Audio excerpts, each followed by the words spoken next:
Hola, bon dia, bona hora. Avui us vull parlar d'una corrent històrica, d'un moviment artístic que va succeir entre finals del segle XIX i començaments del segle XX. Va succeir o es va dur a terme en diferents parts del món.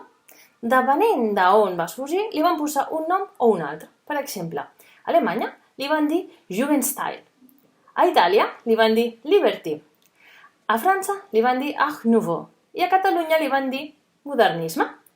A Terrassa va haver-hi molta importància dintre d'aquest moviment artístic del modernisme. Va sorgir una nova classe social, van construir fàbriques i es van enriquir moltíssima gent amb el que va ser la producció de draps de llana, el modernisme. Però el modernisme no només va ser un canvi artístic, va ser un canvi també de pensament, cultural, social. Era un trencament amb el que havia estat el passat, de cara a mirar cap al futur dintre del que era el nostre present. Seria la idea del progrés. Penseu que aquest moviment va sorgir arrel també de tot el que va ser la revolució industrial. Terrassa era coneguda com la ciutat de les xemeneies, per tota aquesta imatge que us he donat abans.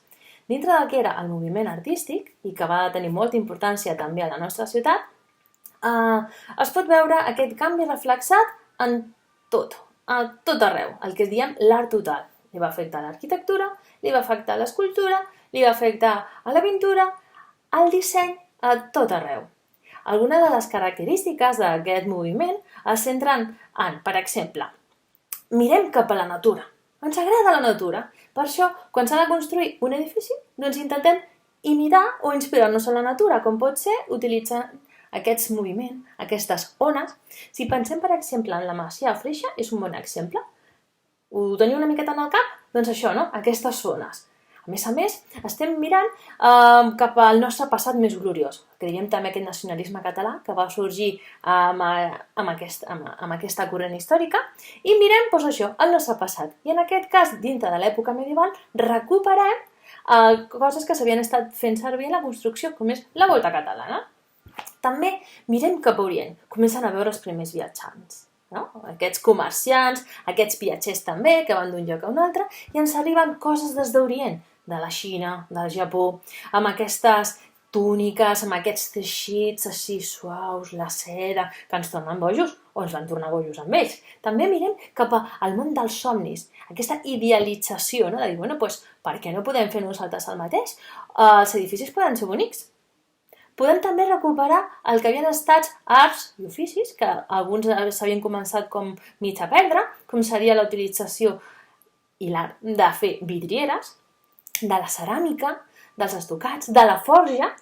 També és una arquitectura molt funcional que el que pretén és, per una banda, que sigui bonica, allò que sigui estètic, però al mateix temps que tingui més utilitat del que a priori pot semblar. Per exemple, si pensem en aquestes grans columnes que hi ha en el Museu de la Ciència i de la Tècnica, aquestes columnes, a part de tenir aquesta funció d'aguantar i sostenir tot el sostre, a més, estan buides per dintre, perquè d'aquesta manera es podia aprofitar l'aigua de la pluja. És aquesta doble vessant que us he comentat, d'acord? També, per poder aguantar tots aquests nous edificis, s'inventen o comencen a utilitzar nous materials de construcció. Fins al moment sempre s'havia utilitzat la pedra, la fusta i algun tipus d'argamassa per poder-ho ajuntar. Doncs ara comencen a innovar i creen els maons, utilitzant també aquest ferro, que us he dit per fer les estructures, i el vidre. Podem tenir grans superfícies amb un vidre i això no cap. Ho aguanten tot molt bé, també amb possibilitats de poder utilitzar coses més estètiques com podrien ser les vidrieres. D'acord? I res, així molt a grosso modo aquests serien com grans pilars, que després a poc ja anirem desenvolupant.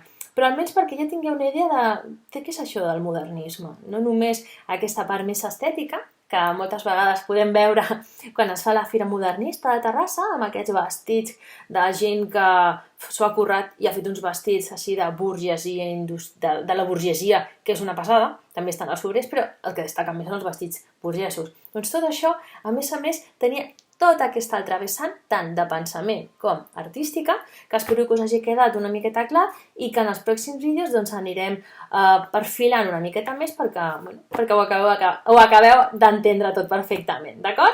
Doncs vinga, fins la propera, adeu!